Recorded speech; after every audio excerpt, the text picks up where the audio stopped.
one of the things that's bothered me the most about the budget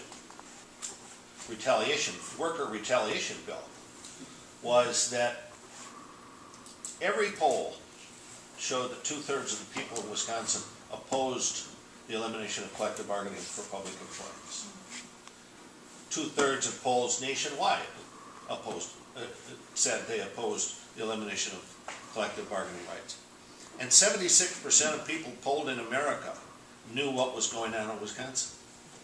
There's no gray. It's not like you've got this middle where people aren't sure. When it comes to basic workers' rights, people understand them. Republicans and Democrats alike, independents, they know that in the workplace you want to protect that worker, whether it's through a union or whether it's through an employer who happens to respect that employee.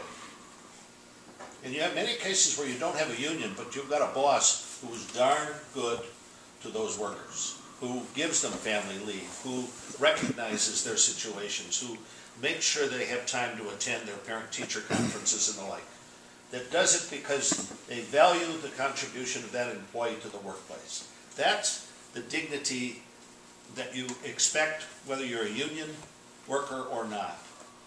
As the Archbishop of Milwaukee said, especially in economic times, it is a moral imperative that you protect the dignity of the worker in the workplace.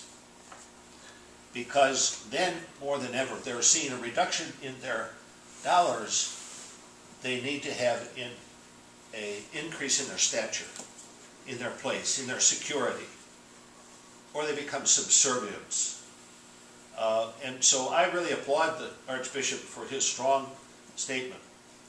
There were 6 or 7 Republican senators who did not agree with the elimination of collective bargaining.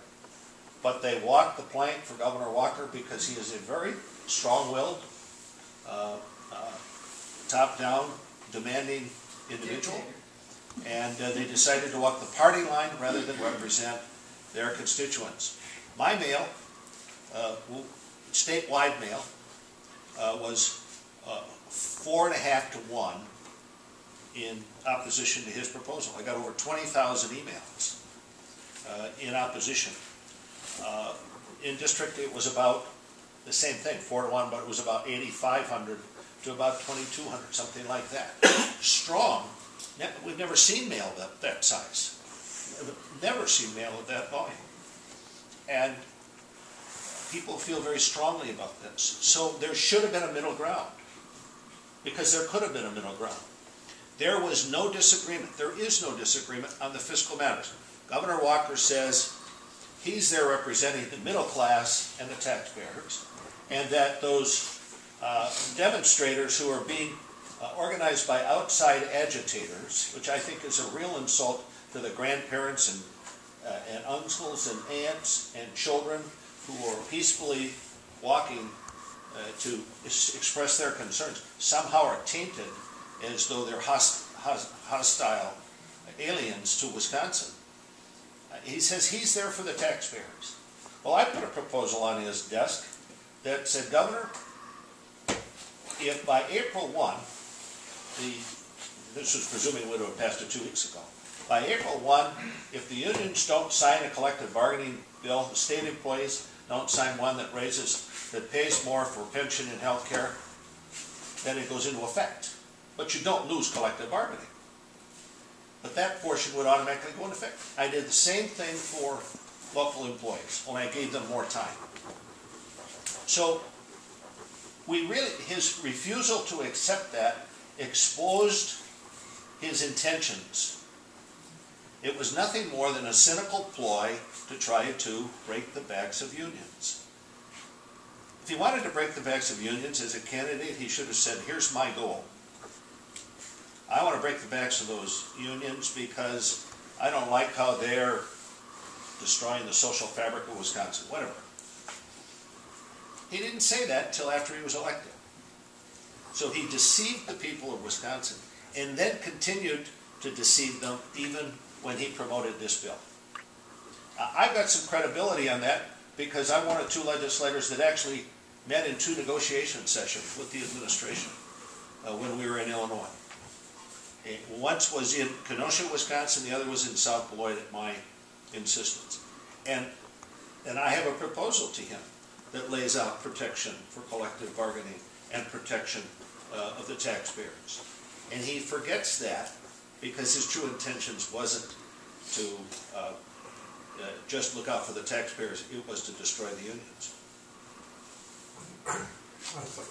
Is there, a minute ago when you spoke about the Director of Human Services can make decisions even though the law says the opposite.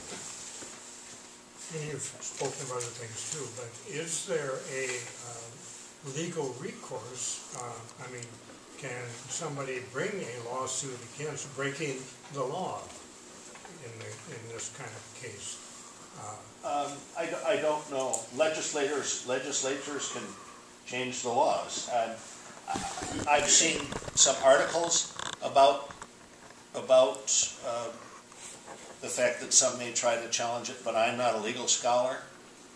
Other than I can tell you this, that many of you saw the article in this morning's paper that said that the Legislative Reference Bureau published the law, so Scott Fitzgerald says it's the law as far as I know it. The Attorney General says it's the law as far as I know it. The Director of the Legislative Reference Bureau said it's not the law. It's just one of those technical requirements that we have. It's only the law when the Secretary of State publishes it. The fact that they continue to designate every Friday as Black Friday tells me that they're more interested in just power and intimidation than governing and results. And that's very bothersome. So I don't know what will happen. We still have to see what's in the budget in the end, and then we'll see what kinds of lawsuits are out there.